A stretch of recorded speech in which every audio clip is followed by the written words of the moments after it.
Salut, c'est Anthony Klinger de la chaîne Acadev. Aujourd'hui, on se retrouve pour une nouvelle vidéo où on va parler des tableaux en PHP.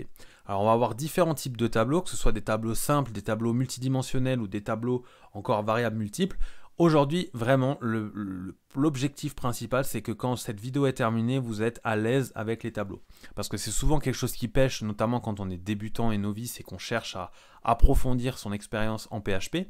Si vous avez déjà suivi les premières vidéos de la chaîne, notamment en PHP, vous savez comment démarrer votre serveur local, créer votre premier fichier PHP avec des variables simples, dans laquelle d'ailleurs j'ai déjà parlé rapidement des tableaux et dans une vidéo des conditions.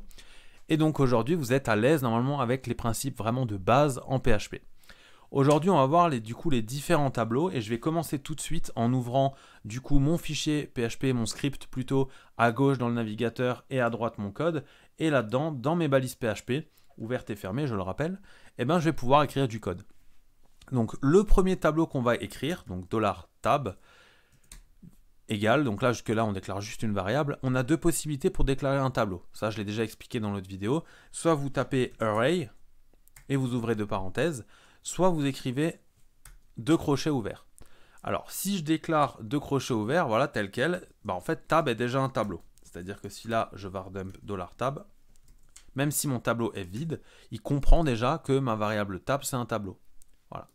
Maintenant si j'y associe des valeurs, et que j'enregistre, il a compris qu'il y avait 5 valeurs, 1, 2, 3, 4, 5, c'est juste, avec du coup 5 occurrences dont la première commence à 0. Là on a un principe qu'il faut bien comprendre, sinon vous n'allez pas pouvoir suivre, de clé et de valeur.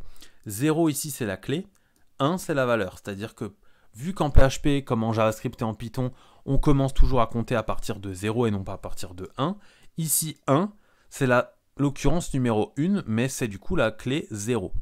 Et donc 2 c'est la clé 1, 3 c'est la clé 2, etc. Vous avez compris. Voilà pour ce qui est du coup de l'association entre les clés et les valeurs sur un tableau simple. On peut maintenant créer, si je voulais faire la même chose, je le rappelle quand même que si je mets un array 1, 2, 3, 4, 5, je mets mon point virgule, c'est exactement pareil. On va créer maintenant un tab 2, où là dedans on va pouvoir ajouter différentes choses. Je peux rajouter Anthony, je peux rajouter un float, et j'enregistre. Et là, vous voyez qu'on n'a pas les mêmes types de valeurs, et pourtant, là, je vais var_dump mon tab 2, et là, pourtant, vous voyez que tout fonctionne. Sauf que là, il y a une petite différence, il a toujours un array de 5 valeurs, sauf que dedans, on a un int, un int, un int, et là, on a bien une string et bien un float. Donc ça, il l'a bien compris, il arrive bien à le déterminer. Donc si vous avez des variables, par exemple, que vous mettez dans un tableau, ce que je déconseille de faire au départ, du coup, il va quand même comprendre à quoi correspond le type de variable que vous avez renseigné. Maintenant, je vais créer un troisième tableau, qu'on va appeler $tab3. Et dans ce tableau, on va créer quelque chose d'un peu plus complexe. On va pouvoir ajouter des tableaux dans des tableaux. C'est ce qu'on appelle du coup des tableaux multidimensionnels. Alors, pour faire ça, déjà, je vous conseille d'ouvrir un premier crochet, le mettre à la ligne, pour que ce soit indenté, pour que ce soit vraiment propre, et mettre tout de suite votre point virgule. Comme ça, en faisant ça, vous êtes déjà sûr que d'un point de vue syntaxe, vous n'avez pas de problème par la suite. Je vais d'ailleurs déjà le var_dump, comme ça on voit que c'est bien clean, j'ai bien mon array à 0, pas de problème. Ici maintenant, contrairement à avant, on avait 1, 2, 3, des valeurs, enfin peu importe, je vais ajouter ce qu'on appelle un tableau d'une dimension inférieure, c'est-à-dire un enfant à ce tableau. Donc là, plutôt que de réouvrir des crochets, pour faire plus propre, je vais réouvrir un array. Encore une fois, on indente. Et là, du coup, on va pouvoir ajouter des valeurs. Donc là, si je fais ça, j'enregistre et je rafraîchis, on a cette fois-ci un array qui contient une valeur. Donc cet array-là, on a compris que c'est tab3. La valeur ici, 0, donc l'occurrence 0, c'était mon premier tableau, qui est du coup un tableau. Donc c'est-à-dire, ma première occurrence est un tableau, qui contient rien pour l'instant, ce qui est juste. Si maintenant, j'ajoutais un deuxième array ici, vide, donc pour ça, je mets une virgule du même principe qu'ici, j'enregistre, j'ai bien mes deux tableaux là et là. Donc mon tableau 0 et mon tableau 1. À partir de ça, vous allez par exemple pouvoir ajouter des valeurs. Par exemple, ici je vais mettre des nombres pairs, enfin des chiffres pairs, pardon. Et là, je vais rajouter des chiffres impairs. Voilà, j'enregistre et voilà ce qu'on a. On a bien les clés qui sont de nouveau associées aux valeurs de notre tableau, qui est lui-même dans une clé 0 du tableau. Ça voudrait dire maintenant que par exemple, si je veux afficher, et ça je vais montrer d'abord peut-être sur tab normal avant d'aller plus loin. Si je veux afficher la première valeur de tab ici, j'ai juste à faire $tab entre crochets la clé que je veux afficher. Donc là on va enlever le var dump. Voilà. Et je vais mettre un echo évidemment. Et là vous voyez qu'il me sort 1. Parce que j'ai demandé l'occurrence numéro 0, donc la 1. Si je demande la 3, ici, théoriquement, il va me sortir 0, 1, 2, 3, donc la valeur 4. Ce qui est bien le cas ici. Maintenant, je vais zoomer un peu, comme ça on voit un peu plus. Voilà. Maintenant, pour, on va dire, ajouter un peu de complexité là-dedans, on va essayer d'accéder au tableau numéro 3. Si maintenant je voulais accéder au tableau numéro 3, et que j'aimerais accéder au numéro 7 qui est ici, alors comment je fonctionne? Déjà, on fonctionne toujours par parent-enfant, donc d'un point de vue hiérarchique. Là, mon 7, il est dans mon deuxième tableau qui est déjà dans un tableau. Ça veut dire que je peux fonctionner comme un tableau. Je vais lui demander de prendre le deuxième tableau, donc c'est-à-dire 0, 1. Donc ici, je mets un 1. Là, si je fais écho de ça, il ne se passe rien. Voilà, il me dit juste que j'ai un array. Donc en fait, c'est l'array c'est cet array-là en fait. Et maintenant, je vais vouloir accéder à mon 7. Donc pour ça, je compte 0, 1, 2, 3. Donc 7, c'est la troisième clé, donc la quatrième occurrence. Et si je fais ça, il m'affiche bien 7. Donc pour bien comprendre, je le rappelle, on compte toujours à partir de 0. Là, c'est mon deuxième tableau, donc je compte 0, 1. Ici, c'est ma quatrième valeur, donc je fais 0, 1, 2, 3.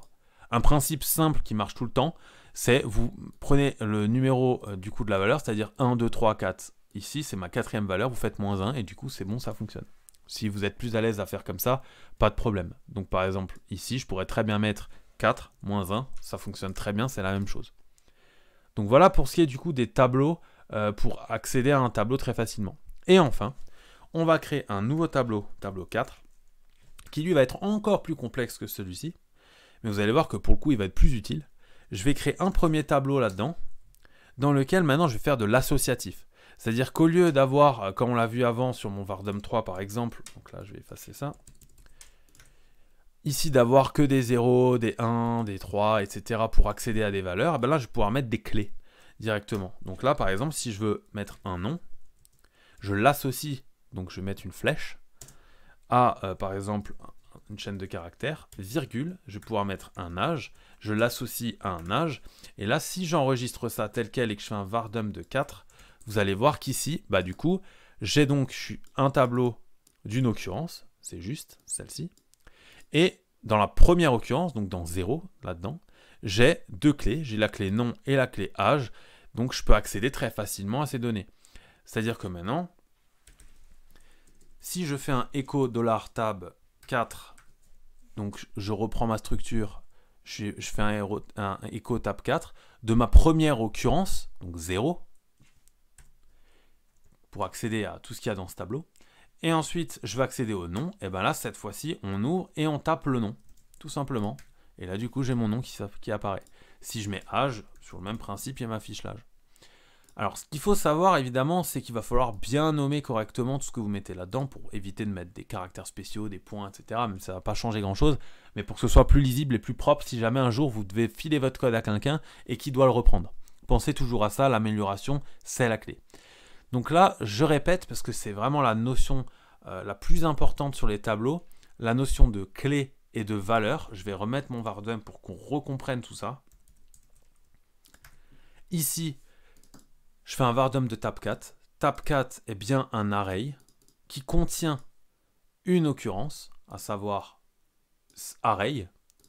Et du coup, la clé de cette occurrence, c'est 0. Si j'en rajoutais une ici, et que je voulais accéder à la deuxième, voilà, et bien du coup, cette occurrence-là, c'est l'occurrence 1, de la clé 1, donc la deuxième, 0, 1.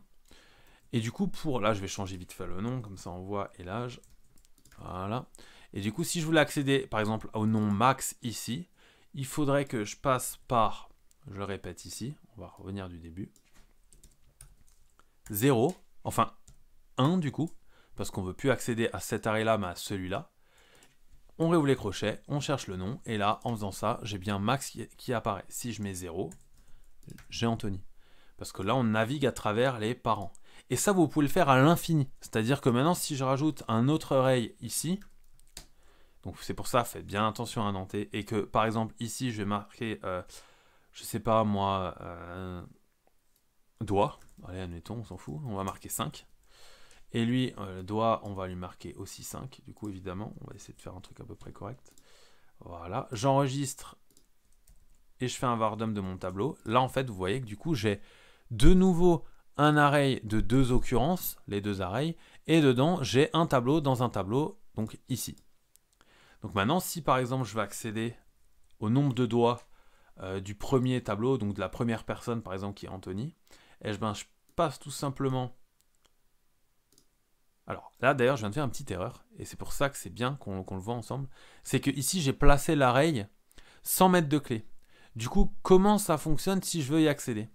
Eh bien, vu que c'est un array sans clé, eh ben, il me suffirait, par exemple, tel quel, de redonner une clé et de chercher doigt. Alors, ça peut paraître un peu compliqué ce que je viens de montrer, je vais réexpliquer très simplement. Vu qu'ici, j'ai pas mis une clé, par exemple, nombre de doigts, et que je ne l'ai pas associé, eh ben, vu que j'ai rien mis, il considère que c'est le premier tableau enfant. Donc si je mettais un deuxième, un troisième, un quatrième, ça marche de la même manière qu'on l'a vu avec les occurrences de juste avant. Donc là, le plus logique, ça aurait été évidemment de marquer, je sais pas, nombre de doigts, et faire ça. Et du coup, là, si j'enregistre et je rafraîchis, ça fonctionne quand même. Parce que du coup, c'est associatif. Ça veut dire 0 sera toujours, du coup, le premier tableau d'ici. Mais si je change ce 0 et que je marque nombre de doigts, eh ben, ça fonctionne aussi parce que c'est juste. Voilà. Donc j'espère que vous avez tout compris d'un point de vue tableau en PHP. Je n'ai pas montré de fonction encore là-dessus, par exemple de tri, ou de somme, ou de moyenne, etc. Parce que ça sera l'objet d'une autre vidéo un peu plus avancée, on va dire, quand vous serez plus novice en PHP. Mais en tout cas, n'hésitez pas à re-regarder la vidéo, à la réécouter pour bien comprendre, à exercer de votre côté. Si vous avez des questions, n'hésitez pas, l'espace commentaire est là pour ça. C'était Anthony Klinger de la chaîne Acadev. On se retrouve à la prochaine. Ciao tout le monde.